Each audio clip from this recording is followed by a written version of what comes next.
യമാലിനെ പൂട്ടാനുള്ള എല്ലാ തന്ത്രങ്ങളും സ്കലോണി ഒപ്പിക്കും എനിക്ക് ഉറക്കാം. യമാലിനെ പൂട്ടി ഞാൻ അത്ര വലിയൊരു അപകടകാരിയായില്ല. അത് കലാശ പോരാട്ടാണ്. കാരണം അർജന്റീന എതിരാളികൾ പല പിന്നെ ഫാൻസാർ ഒന്നായിട്ട് അർജന്റീന പരാജയപ്പെടാൻ ഒറ്റക്കെട്ടായി യൂണിയനായിരുന്നു.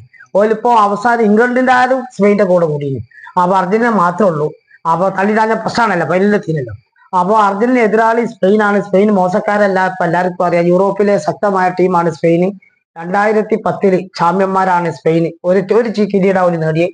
പിന്നെ പോലെ ഗോളി വിനീഷ്യസ് സോമ നല്ല ഫോമിലാണ്. പിന്നെ ഫ്രാൻസ് എന്ന ടീമിനെ, ഈ ലോകകപ്പ് അടിക്കാൻ പറ്റിയ ടീമിന് ഫ്രാൻസ് ഓലെ പൂട്ടിയോലാണ് സ്പെയിൻ. അപ്പൊ ചില്ലറക്കാരല്ല. ഓലെ കോച്ച് ലൂയിസ് ഡെലഫോണ്ട എന്ന് പറഞ്ഞ ആളാണ് കോച്ച്. പക്ഷെ പിന്നെ എംബാപ്പ, അതുപോലെ ബാർക്കോള, പിന്നെ ഒലീസ, അതുപോലെ ഉസ്മാൻ ഡെമ്പല ഓലൊന്നും കളത്ത് കണ്ടില്ല. അത് ശക്തമായ ടീമാണ് സ്പെയിൻ. ഓലെ കുട്ടികളാണ്. പക്ഷെ ആ ആത്മവിശ്വാസം ഉണ്ടാവും. പിന്നെ സ്പെയിൻ ഒരിക്കലും ഡിഫൻസ് താങ്ങുന്ന ടീമല്ല.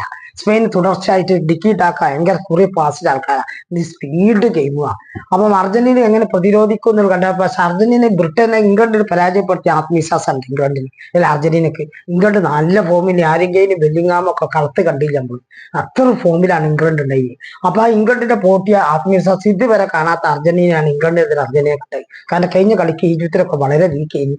അപ്പൊ യഥാർത്ഥ അർജന്റീന ആയപ്പോ ഇംഗ്ലണ്ട് ഒന്നുമല്ല. അത് മാത്രമല്ല, ഈ സ്കലോണി അവസാനം ഒരു 10-25 മിനിറ്റിൽ എതിരാളി പിടിച്ചിട്ട് കിട്ടില്ല അർജന്റീന. ഭയങ്കര ഫോമില. അപ്പൊ സ്പെയിനെതിരെ എല്ലാ കളിയും അങ്ങനെ ജയിച്ചണമെന്നൊന്നുമില്ല അവസാന നിമിഷം. അപ്പൊ എന്റെ അഭിപ്രായത്തിൽ സ്പെയിനെതിരെ ആദ്യത്തെ ഗോൾ അർജന്റീന ഇടുകയായിരിക്കും മെച്ചം. കാരണം ഈ സ്പെയിന് അറ്റാക്ക് നടത്തുന്ന ടീം. അപ്പൊ അർജന്റീന ആദ്യത്തെ ഗോൾ അടിക്കും സ്പെയിൻ ഒന്നായിട്ട് കയറി വരും അടിക്കാൻ. ആ സമയത്ത് കൗണ്ടർ അറ്റാക്ക് ഒന്നിലും ഇടാം. ഇട്ട് കഴിഞ്ഞാൽ സ്പെയിൻ വരും. അത് അപ്പൊ ആദ്യം ഗോൾ അർജന്റീന അടിക്കുകയാണ്. വിജയം കിട്ടിയാലില്ലെങ്കിൽ നല്ല ഗുണം ചെയ്യാൻ എനിക്ക് തോന്നുന്നത്. കാരണം സ്പെയിൻ അറ്റാക്ക് ആകുമ്പോൾ ഡിഫൻസിലോട്ട് കയറുമ്പോൾ ആകുമ്പോൾ അല്ലാതെ പോലും ഡിഫൻസ് താങ്ങൂല സ്പെയിന്. അപ്പം അർജന്റീന യമാലിന് വെല്ലുവിളി ഉണ്ടാവും. യമാൽ നല്ല ഫോമിലാണ് സ്പെയിന്റെ.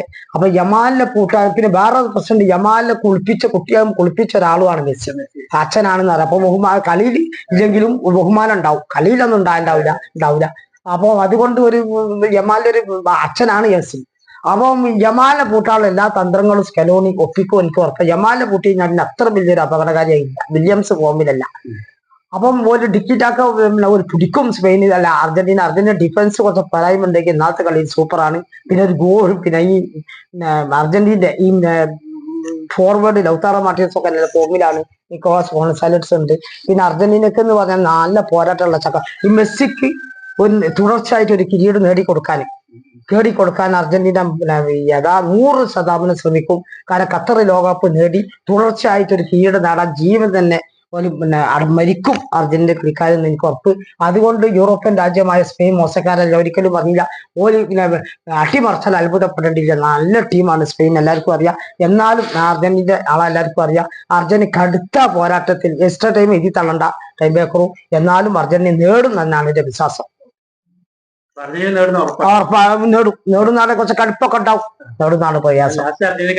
വിജയം എന്നാണ് എന്റെ പ്രതീക്ഷ.